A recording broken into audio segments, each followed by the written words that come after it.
I'll sit down. So welcome to day 2. Thanks again for joining us yesterday and so enthusiastically participating in all of our discussions and making this event such a success. I hope today's going to be just as successful. And I'm really happy to be starting it with an energizing and inspiring talk by Cayenna Ponchione-Bailey. Cayenna is a researcher who is really, for me, modelling the kind of innovative and important work that you can carry out at the intersection of academic research, political activism and creativity. And when I first started discussing this workshop with colleagues, Cayenna's name immediately came up. And she's somebody who has an immensely impressive research portfolio. She holds master's degrees in orchestral conducting and percussion performance, and wrote her doctoral thesis on the social psychology of orchestral musicians, interactions and decision making at the University of Oxford. And there she's also currently a postdoctoral researcher on the AHRC funded research project Transforming 19th Century Historically Informed Practice. So she's standalone. I mean, in research terms alone, you're an outstanding person who I would have invited probably anyway, but that's not all. I think perhaps what makes her so outstanding is the way in which, like Sarah too, I think, and many other people who are in this room, as we've seen or had glimpses of from the presentations yesterday, how she brings this research expertise to bear on an incredibly broad and varied range of collaborative social and environmental work, and how she draws on her research for political intentions, such as advocating for women composers. I'm just going to name a couple of examples of the projects that she's engaged in, but I'd really strongly advise that you take a look at her very interesting website, where these projects are detailed in a very accessible way, and you can read more deeply about the various people and collaborations and creative innovations that she's founded and contributed to. But two examples of what she's done are through Arts Council funding that she secured for her projects with the Oxford Spires Academy, which have amplified the voices of young refugees through music. And I think, really importantly, residencies that she's held. So a residency with the ensemble Zora, is it?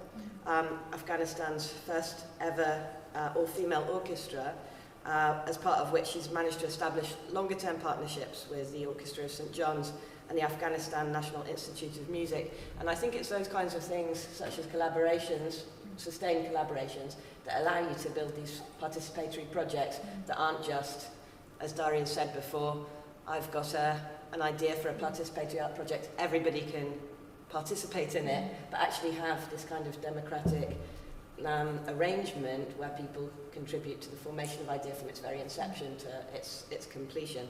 And I think, you know, those kinds of sort of strategic decisions to have residencies in places and to build these relationships are really important. Her talk today is Socialities of Music Making and Mechanisms of Percussion, and I have a sense of what might be coming, but I'm really excited to hear what we're going to be talking about. So please welcome, would you join me in welcoming Cayenna again back?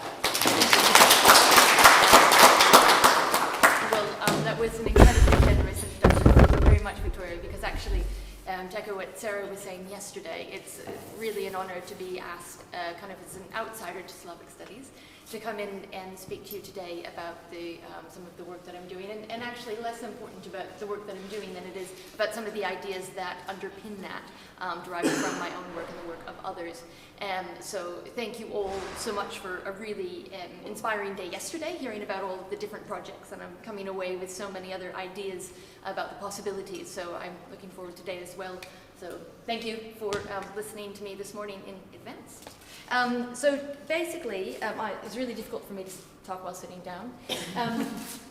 What I'll be talking about today is about music, how music in its various forms can afford different types of action, how those actions or how those affordances offer us opportunities to use music in various ways for action in the world and for different projects. And the way that I think of this is that music can be a mechanism for various different types of projects. And those can be engagement projects, they can be social projects, they can be all sorts of different things. And I'll talk a little bit about how music offers those opportunities and those mechanisms, and then the ways in which I've applied them. So the first thing that I'd like to talk about is the fact that actually music takes a lot of forms, right? So we can think of music as a recording, we can think of music as a sheet of paper, we can think of music making as a practical activity, and often when we think of music making as a practical activity, we think of these people doing the music making, and whatever that music making is. But as an ethnomusicologist, and actually a researcher in music education has observed, Christopher Small, he has encouraged us to think of musicking, the actual act of musicking, as something much broader than just taking part in musical activity in terms of, playing an instrument or singing. And he says that actually to take part in any capacity in a musical performance, by performing, by listening, by rehearsing or practicing, by providing material for performance, which is called composing, or by dancing, we might at times even extend its meaning to what the person is doing who takes the tickets at the door, or the hefty men who ship the piano, and the drums, or the roadies who set up the instruments and carry out the sound checks, or the cleaners who clean up after everyone has gone. And so, Christopher Small has wanted to kind of include a lot more activities in what music making is. And I think it's important to understand that actually, as many probably know, music means quite different things. To music in a different culture will mean a very different thing than it does necessarily in the West. So our assumptions about what it is to music really do need to be expanded if we're going to think about it in more general terms. So he expanded it out. What I want to also do is kind of collapse it in.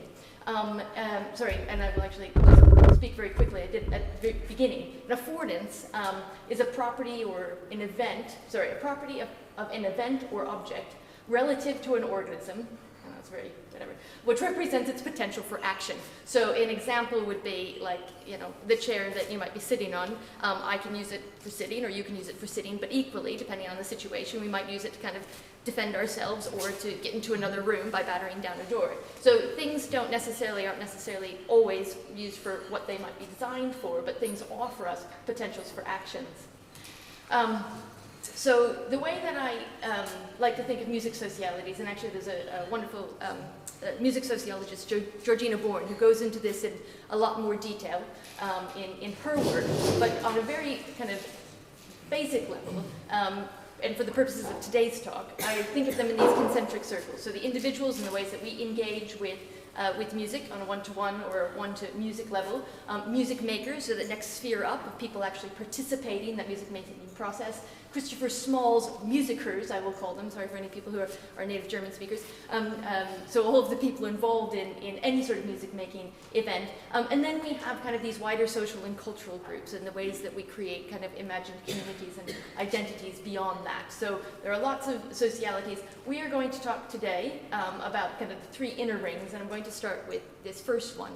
So there's a wonderful music sociologist named Tia Denora, and she has offered the concept of music as a technology of the self, that we can use music, and that we do use music actually in an everyday sort of way, to shape ourselves up for different actions, to perhaps regulate our emotions, or to help our cognitive abilities. Maybe we listen to music while we go for a jog to actually kind of get our energy up. Maybe we listen to music while we're in the bath to relax ourselves. And actually she offers, in her study, which interviews a lot of people about how they use music, she talks about a young woman who says she listens to Enya when she's in the bath because it helps her relax. And it reminds her of listening to Enya when she was in a flotation tank. And we'll talk about why kind of the combination of those things make music work in that way for her to kind of trigger that relaxing feeling. So a few of music affordances, there are many, and I'm sure that we could come up with many more in this room, but because of its properties, which we'll talk about in just a second, it offers opportunities for overt action, to entrain with it in certain ways, depending on its rate. Biophysical responses, just things that we might not even be conscious of in the way that it changes our breathing, our heart rate. It can evoke experiences, and it can evoke emotions, and experiencing emotions, and can also offer that opportunity to regulate emotions, can trigger recollections, again by associations, convey meanings, other aesthetic experiences. There's a kind of a whole literature on whether or not musical emotions are the same sort of garden variety as everyday emotions and what those aesthetic experiences might be. And then there's this kind of interesting idea of the social connection to music makers. So if you are listening just on your headphones, does it also afford a sense of sociality, because we're collapsing a bit of space and time in that process of listening? So there are just a few of them. But there are kind of two ways that I want to think about the way in which music can afford these, and I'm just still talking about perhaps listening to music as an individual. One are just the acoustical properties and the ways that we experience sound as human beings. So from ecological psychology, there's kind of a way of understanding sounds as a survival mechanism that we've developed, and in fact we rely on this. I mean, if something goes bump in the night, you're able to sort out what it was that fell in the shower, or who it was that tripped on the stairway, and it's that ability to infer what makes a sound and the action potential behind that sound that enables us to move through the world and not get run over by an approaching car. So sound in music, a lot of these things are tapped into when we listen to music, and the ways in which people, probably less consciously, but the ways in which people create music. So a real important component of that is voices. So especially when we have voice and we have text, the ways in which people speak or sing tap into our human ability to understand emotion in a voice, or to understand meaning in that voice through timbre. Timbre is a really important way that we obtain information about sounds we hear. But then there are, of course, kind of more social things in terms of semantic and episodic connections. So semantic meanings, so different types of gestures within a musical context will carry meaning for us in terms of repetition over the course of our lives. And episodic connection, so the ways in which perhaps a piece of music might be associated with a specific event and therefore trigger our remembering of that specific event. And I apologize for kind of the broad gloss on this. We've got a lot of territory to cover because I got really excited when I was asked to do this. And, I'm going to tell them all of the things. So we're starting here. And off we go. So let's see if this is playing.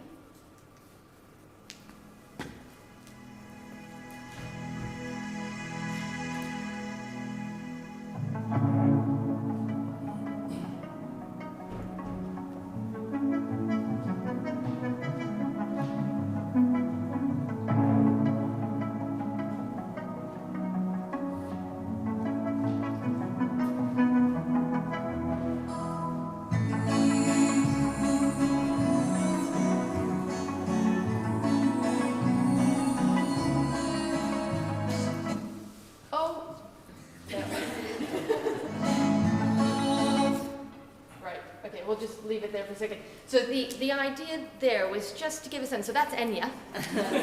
For anybody that didn't recognize it, I think we're all about the same age here, so we should be able to. Sorry, that was really generous for myself. But so I don't know what you were picking up in that, but right away, for me, I was hearing a real sense of space. Right, so by the way in which the sound appeared to be reverberating in a large space, the sort of kind of bubbling energy of those repeated figures, things that actually offered me, at any rate, kind of afforded that sensation of suspension, and kind of in a really disorienting, but also very pleasantly blissful space. So that's just an example of the way those acoustic features can offer and afford certain sort of subjectivities. It doesn't as directly afford kind of necessarily kind of getting up and jogging or like chopping wood. I mean, you could, but it's not. Those are the things that obviously could have proffered itself to me. Okay, so we've talked a bit about the way music kind of works as a mechanism on an individual level, but now we're going to expand it back out to kind of like all of the musicers, so this musicking realm.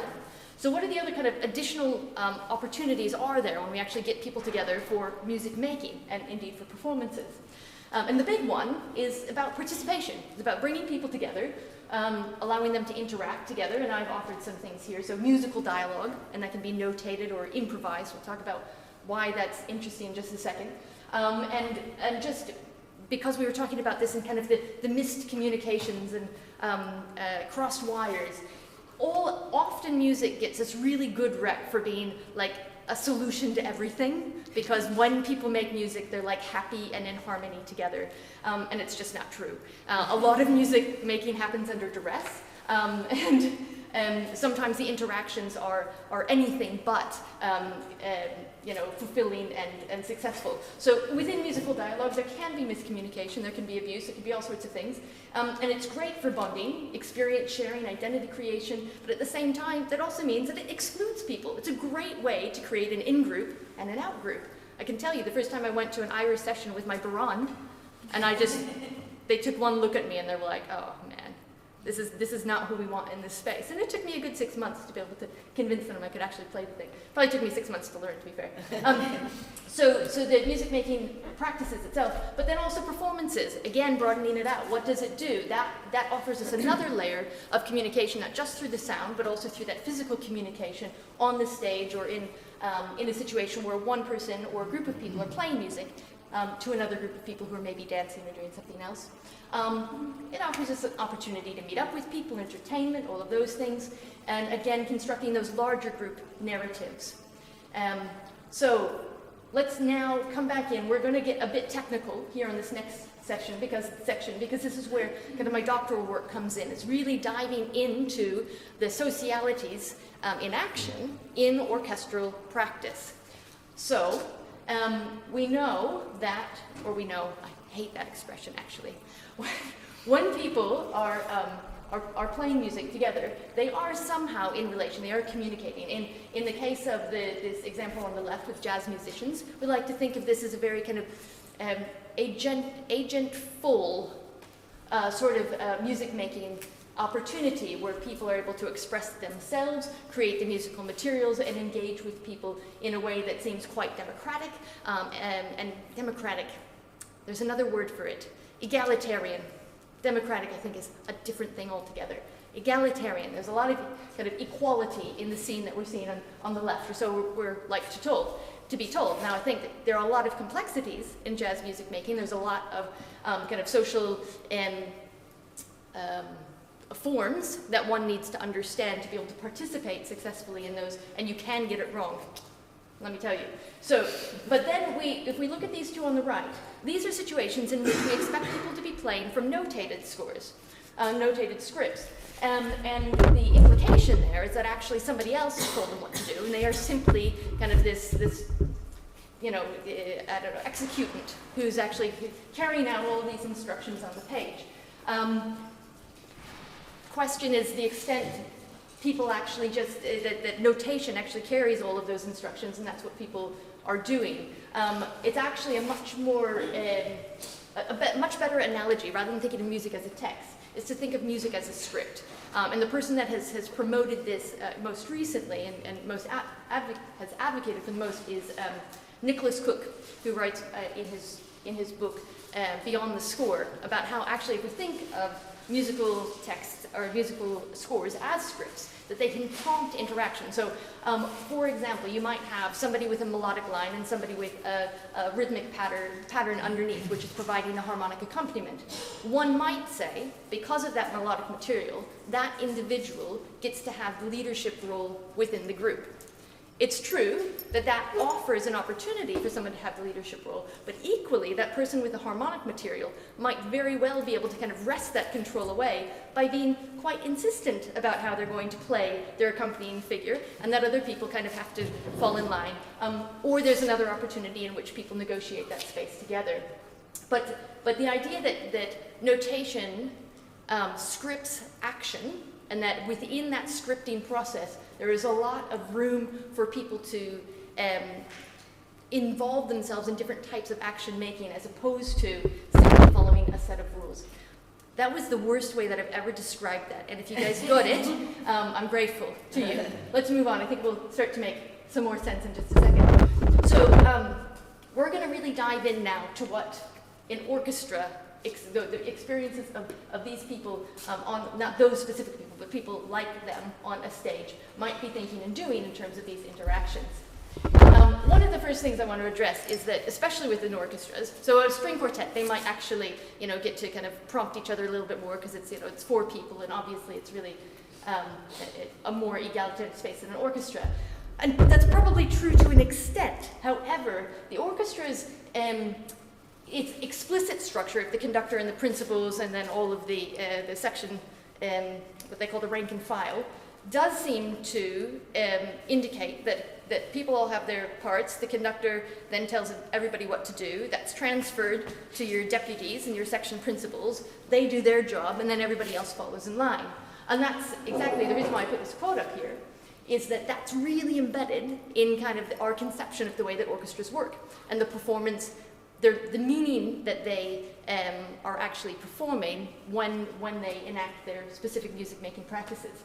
So this quote, the misconception here is the belief that coaches are somehow akin to orchestral conductors, standing in front of the team, waving a baton while conducting every decision, action, and associated nuance.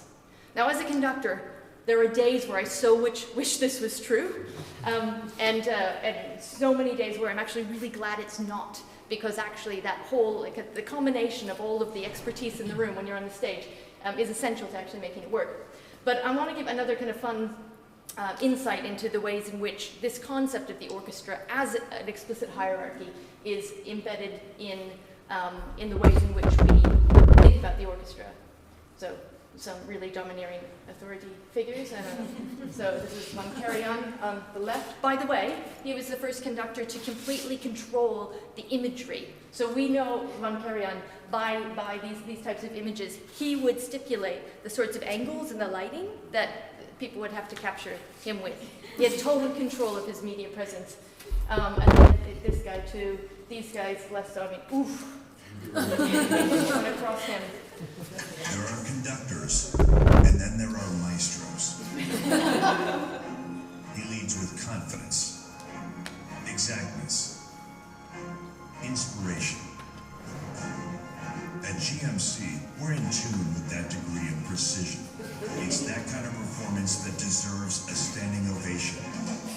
Ladies and gentlemen, introducing the GMC Acadia. The next generation SUV has arrived. We can even sell trucks with the orchestra. So what's interesting about this is there has been some amount, but very little research. There's not a lot of research done on the sociology of the orchestra. There have been kind of a lot of theoretical musings on it, but not a lot of empirical work. A team of researchers, Helena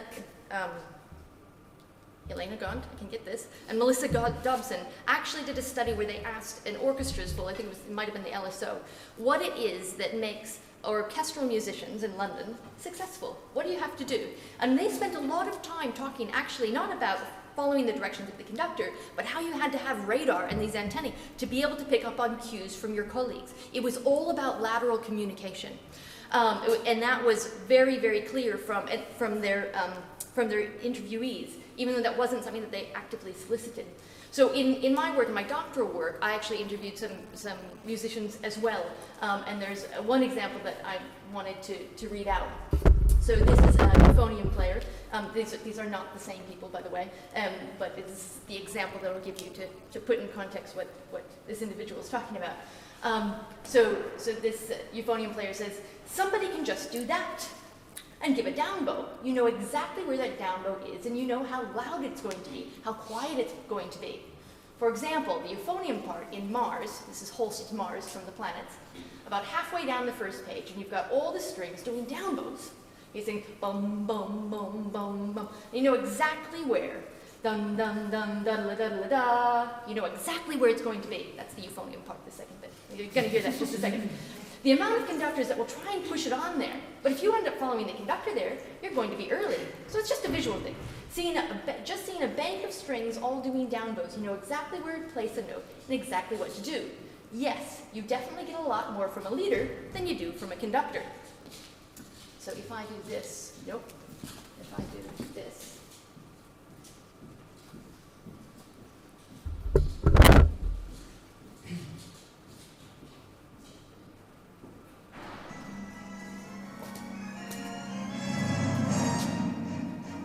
Down bows.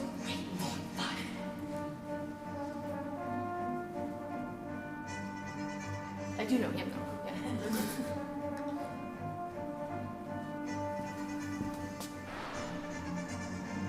So that was exactly the passage that he was talking about. And unfortunately, I mean, the camera was on Susanna Malki, I mean, she's fabulous, and that didn't mean it that way. But what you saw was kind of the tip of the bow. This actually, and I would love to have the time to talk about it, but this taps into the ways in which as human beings, we process action and sound together. It's coupled in our brains. And the more familiarity we have with an action that produces a sound, the more strongly that action potential resonates. This is referring to the mirror neuron system, or as some people say, the so-called mirror neuron system. I won't go into that either.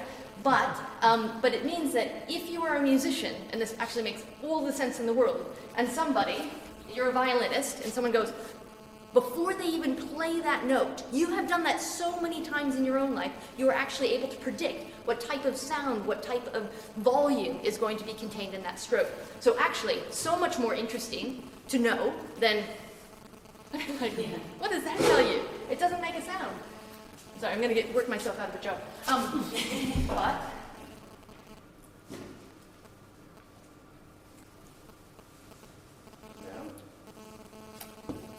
I did this just earlier. There we go.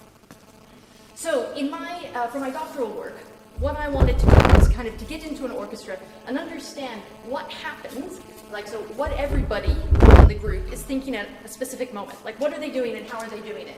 And in order to do that, I worked with a team of computer scientists at Cornell University, thank you very much, Graham Bailey, to develop this online interface, which meant I could post a video of a music-making event that they were involved in this case, a rehearsal or a concert, and I would keep it really short, just a couple minutes, and then everybody could come in and make comments, but specifically time-stamped to the video.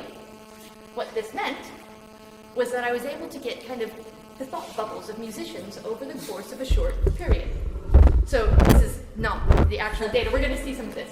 The solo cellist is on tonight. I wonder what's going through his head. I'd love some of that for my own playing. Phew! Hit that high G sharp. Do you think the audience has noticed my socks? Wait. Are we already at the pause bar? Oh no. Did I miss a bar? Why is everyone still playing? Perhaps a glass of red. White. No, definitely red. These are actually all derived from. They are not specifically from my data, but they're the sorts of things that people might actually say during these episodes. So basically, I put all of these comments together. I work with six different orchestras, and I got loads and loads of data. It won't bore you with the data stuff. But at the end of the day, what I was able to put together was this framework for understanding what people were trying to do. So that is, were they trying to make an articulation? Were they trying to, create a particular dynamic? How they were doing that? What types of action? We're going to see this in just a second. And then what influenced them to do that? I'm really interested in decision making in this space. So what, how, and why?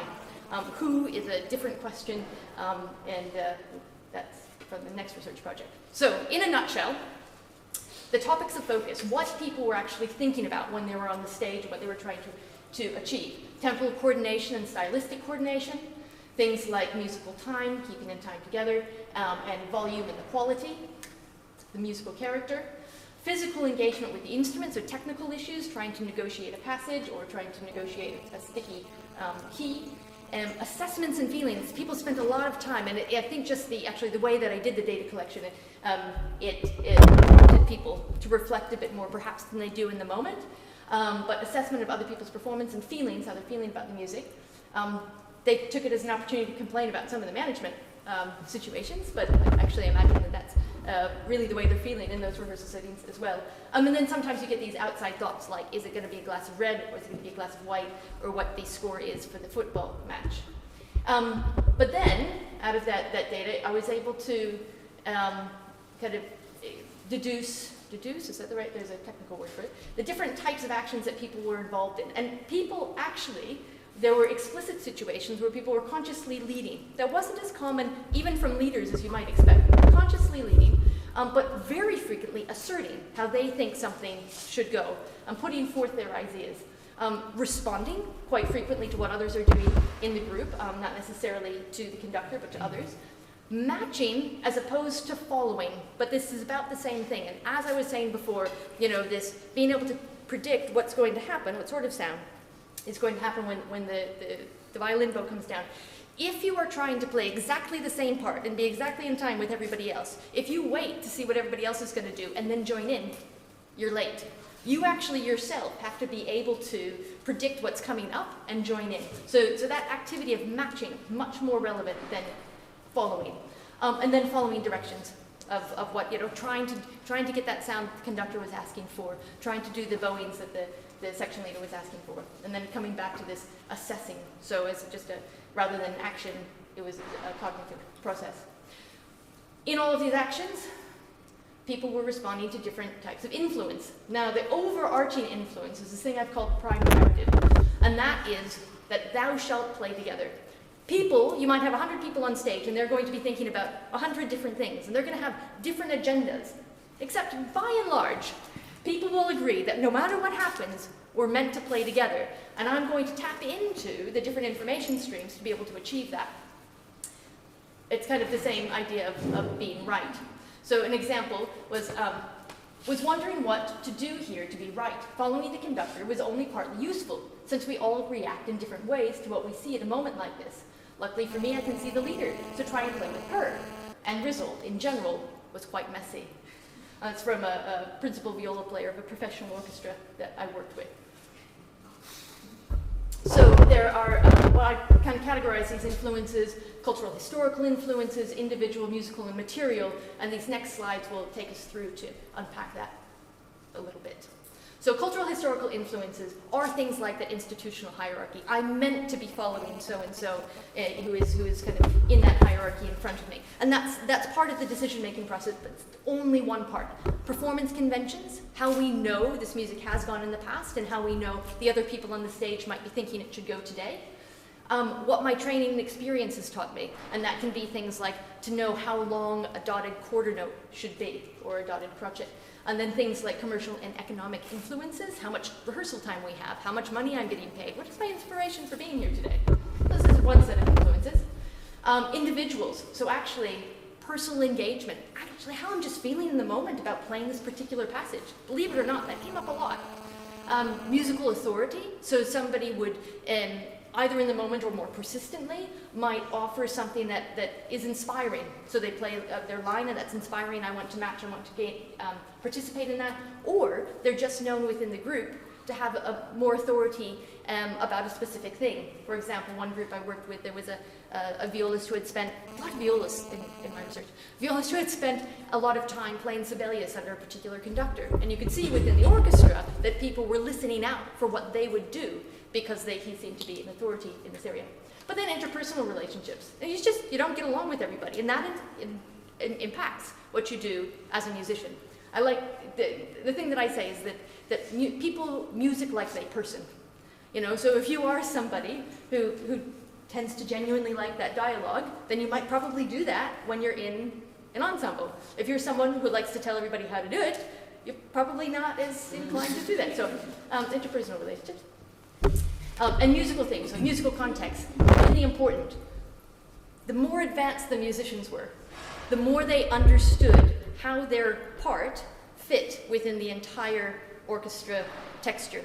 So they would then say, oh, I'm coming down because actually I'm the accompaniment here, or actually I play the seventh of this chord, and so therefore I'm going to change my intonation to make sure that this chord resonates. But then also just really responding to the present soundscape.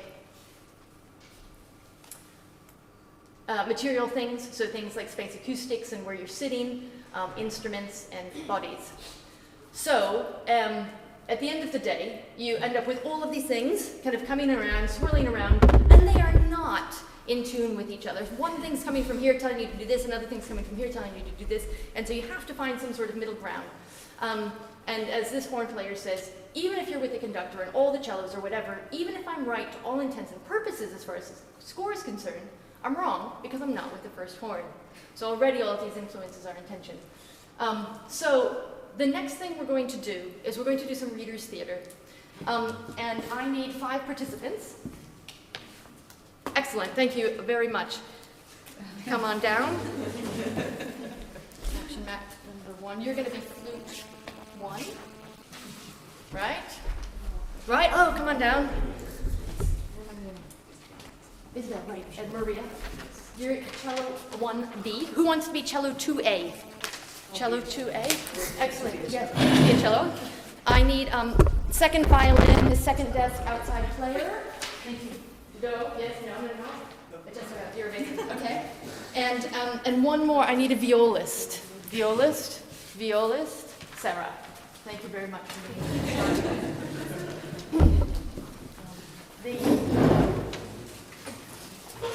As I was doing the analysis of my this data, it was really difficult to know what to do with it. I had all these kind of fragments, these little statements from people, and I didn't know quite how to process them. Having 1,500 comments that were kind of disassociated in vivo, and I kind of coded them for, I don't know, a month, and then realized that didn't work. I started using all of the animation features in PowerPoint to start to understand the relationships of these musicians in time. So we're going to see some of this. Yellow arrows and circles indicate where influence is coming from. When rimmed in red, it indicates a negative or problematic influence. Dark green circles indicate a deliberately leading action. Light green circles indicate an asserting action. Orange circles indicate a responding action. Responding, there we go. Brown circles indicate a matching or following action. Blue indicate a following directions action. And then any of these gray circles indicate assessing action, and then any of these when rimmed in red actions are thwarted or unsuccessful. Right. So in this, what I call a vignette, what we're going to hear are the reports of 5 musicians' experiences over the course of 15 bars of a late Romantic symphony in performance. In addition to hearing their comments, I've added some animations that you're going to see here to put in context everything. So, to start out with, cello 2A. I remember being concerned about the bow stroke on the pianissimo triplets. It is marked spiccato, but was being played on the string and was too loud. Oh, man.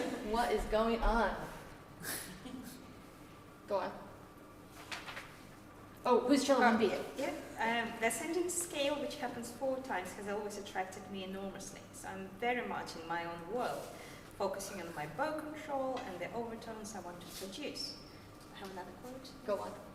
I choose another fingering than the norm, so travel up with D string in order to make a vibrato accent. Is it vibrato? Oh, God. Stick out on the top note. Hearing it excites me, but there is also a sentimental element to it, which I feel is enhanced when the trumpet takes over the theme. The somehow relentlessness of the cello scale is highly essential, I feel. Excellent. What do the woodwinds think? Very aware of balance during the first 40 seconds of this clip. Felt swamps and unable to project the flute solo owing to the thickness of the writing and the acoustic. Aware of the tone being absolutely on the verge of splitting, as was having to push much harder than the rehearsal. Cello's far too punchy, which I could hear, and the other wind too loud as well.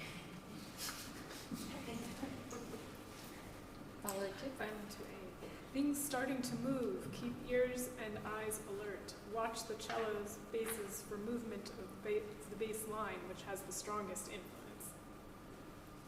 Viola. I remember feeling anxious about the general ensemble togetherness for the orchestra as the cello section front desk seemed at odds rhythmically. My instincts would have been to follow them for the musical pulse. However, I remember focusing more on listening to the tune and the winds as it seemed more stable. This was not satisfying, however. I also remember wishing for more rhythmical direction from the front, the conductor. Hope everyone is watching and really listening. Dangerous, very turbulent, like hitting turbulence in an aircraft. So I'm going to have you guys stay up here, and we're going to add one more person to this. But just very quickly, you can see, I think, from what I had offered before, we've got this cellist who, by the way, isn't the principal cellist. They're the kind of the inside player in this particular context, really wrapped up in doing their own thing, creating a situation where these guys actually aren't together. And this person is interpreting the music in a way that this person thinks is inappropriate given their background experience, training, and the situation. That's creating this knock-on effect to the flute player who agrees it's just too loud and the cellos are making a problem. These guys are looking, they have to create an accelerando, which of course, like, the conductor can do a accelerando, but if the orchestra doesn't do it, like, it doesn't work. So the accelerando really isn't happening as a unit, and these guys are kind of wondering what is happening. Now, in performance, so this was a live performance, a very professional orchestra, really fine players, you just really wouldn't know. There was a slight kind of slippery section that maybe it was like this, ooh, really exciting, sort of, ooh, not sure what's going to happen, and bam, then we're all together. Actually, there was absolute carnage happening in the orchestra. But now I'm going to share with you another vignette of a different type of a set of social relations. So, Clemens, why don't you come up? I'm going to change out your, we just need one more person for this. So give me action map 1, give me action map 2. You can say after, right where you are.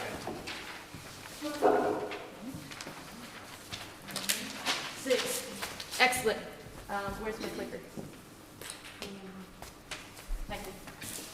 I told you I couldn't do this without a clicker.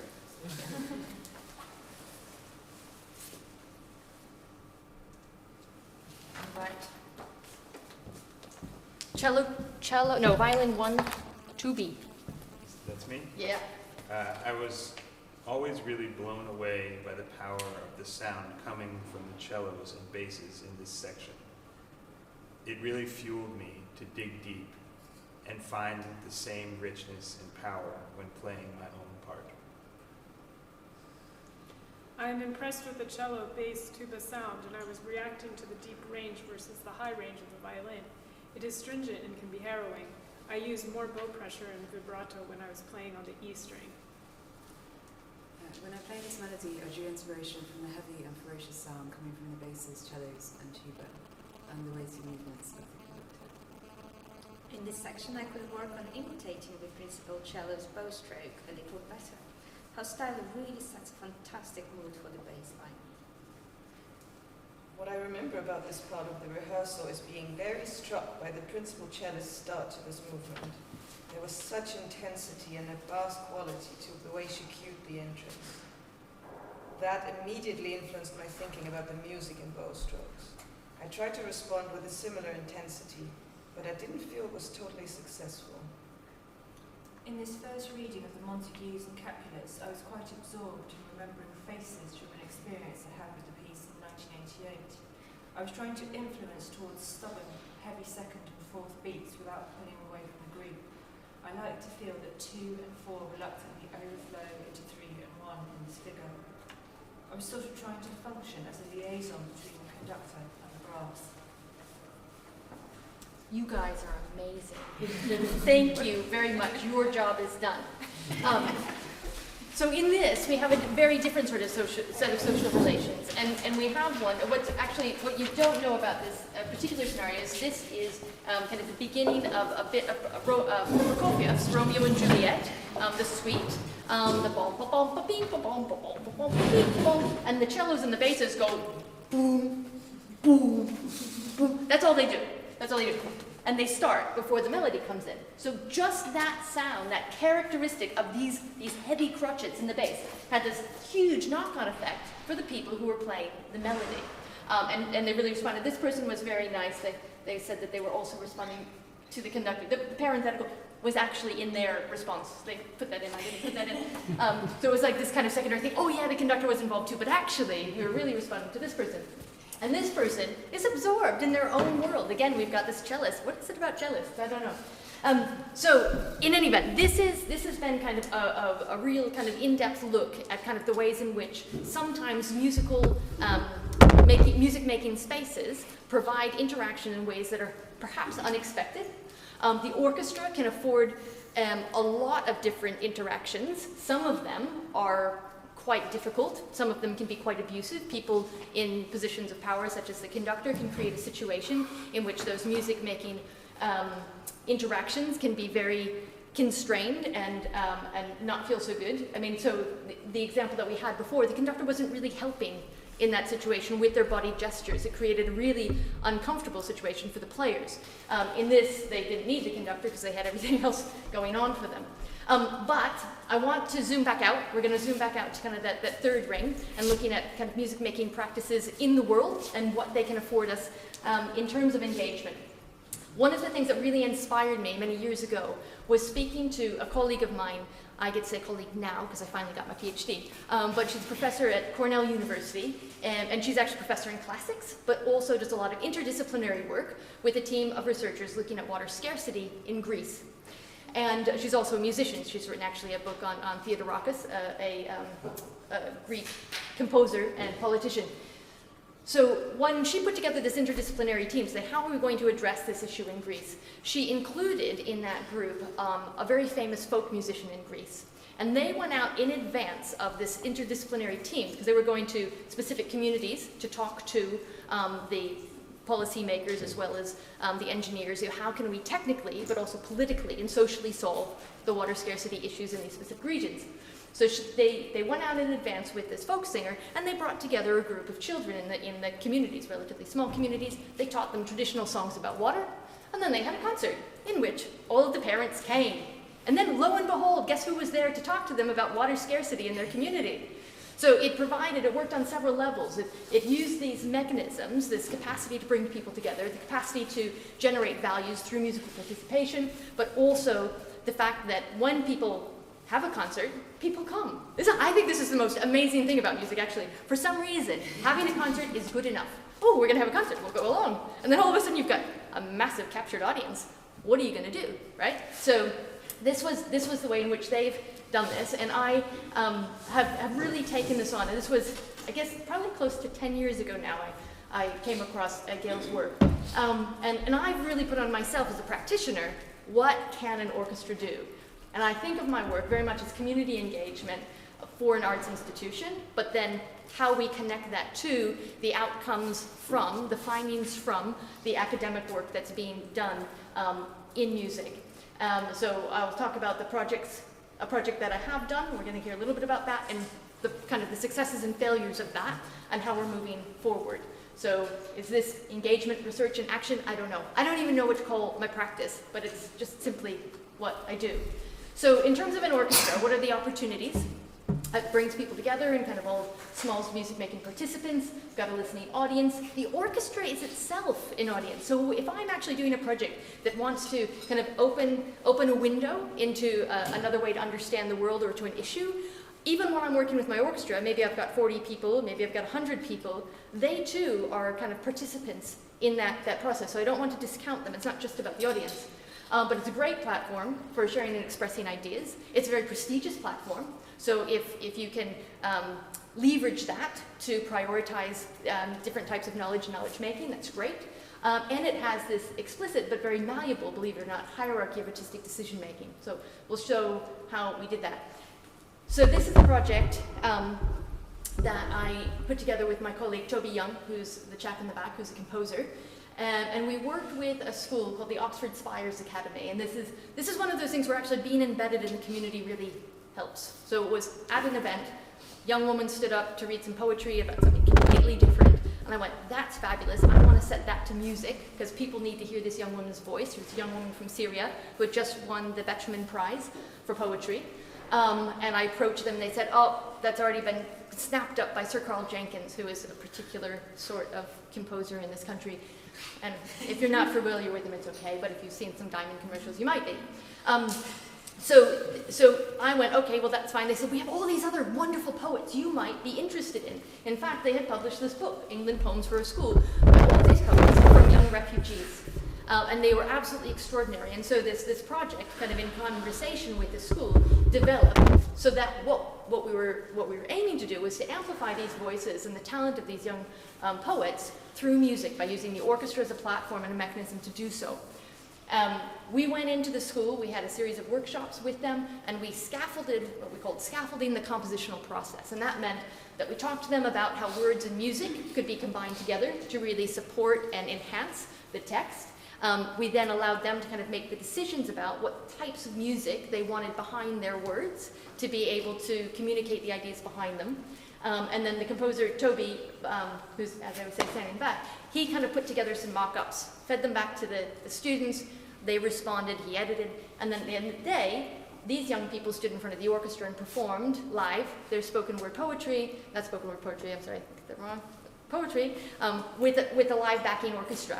And it was on a concert of Shostakovich, Barber, and actually 3 other commissioned pieces in which UK-based composers set these texts in a more contemporary style and was sung by a mezzo-soprano.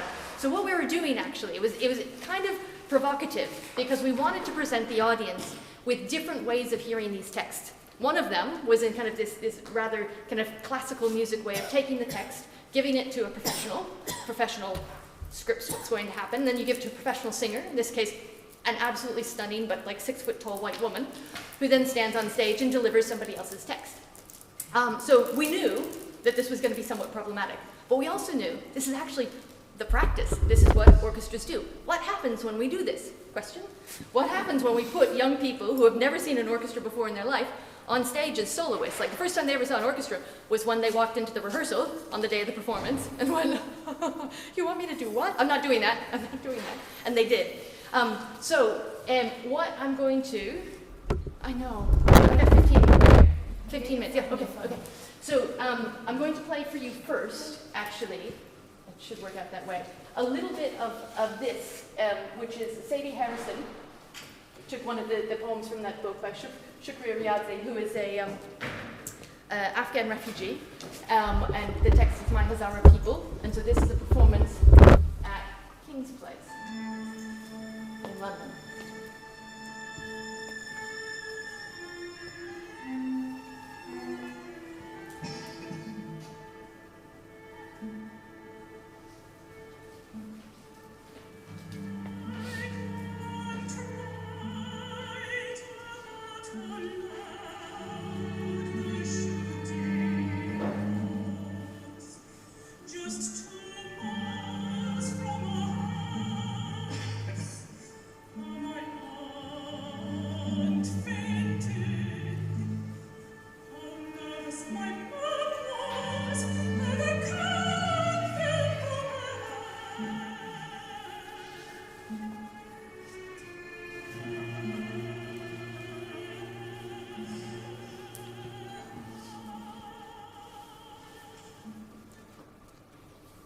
So you get a flavor of what that was like. We're now going to take a look at what those young people did.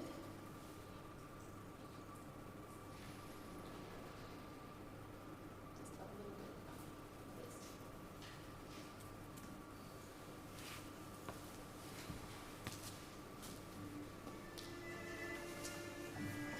of this. Last year's dreams. Last year, I wore the long blue burqa, viewed the world from behind the bars of my veil. This year, I see the world through my eyelids, a free bird in the sky. Last year, I was swallowed by a basement. The world revolved around me. This year, I am freed into a radical world. Last year, I witnessed a bomb explode on our window screen, and the shower of blood, stone, and earth rubbed away with the wipers like any rain. This year, the fresh green grass shines through the window as I listen to the rhythm of the rain. When will the night mist of last year change into the sweet dreams of this year?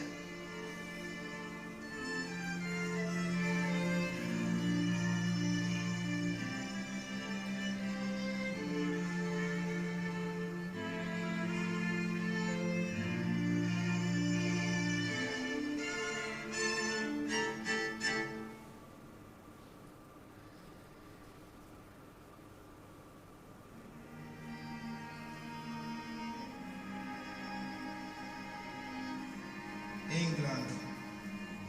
It's called the English land, the land of lying weather, the land of natural freezer, with the sun smiling for seconds, the land that welcomes all and locks all in at winter, spit at us and dry us up, lets us out and send us back.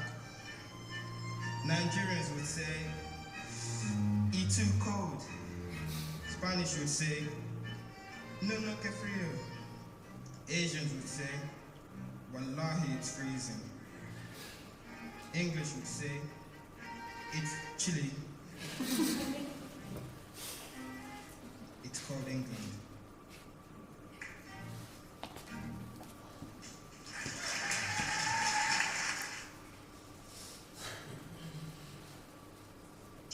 Has built up an entire kind of troop.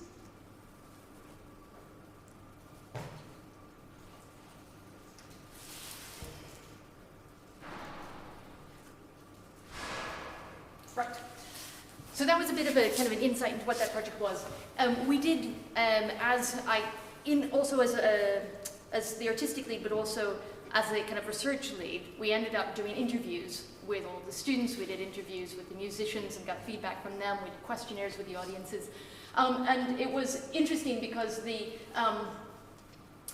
on the surface, it was quite successful in that the audiences were quite moved. A lot of them said explicitly, "I now have a lot more insight into the experiences of young refugees. I want to do more about it." That was fabulous. "Why did you have that white woman singing? That was so awkward." So people were really exercised about that, actually. And it was interesting. It was hard to tell necessarily from the demographic information that we collected who it was that felt the most uncomfortable. Some other people said that it was their favorite thing on the program. I think it just depends on what people were expecting. But authorship was really important to them. I wanted to hear those words come from the people who wrote them. And that came across very clearly from audiences. Now, the participants loved it. It was a bit overwhelming in the sense of, "Can we do it again? Can we do it again?" I said, "Do you have any idea how much this costs?"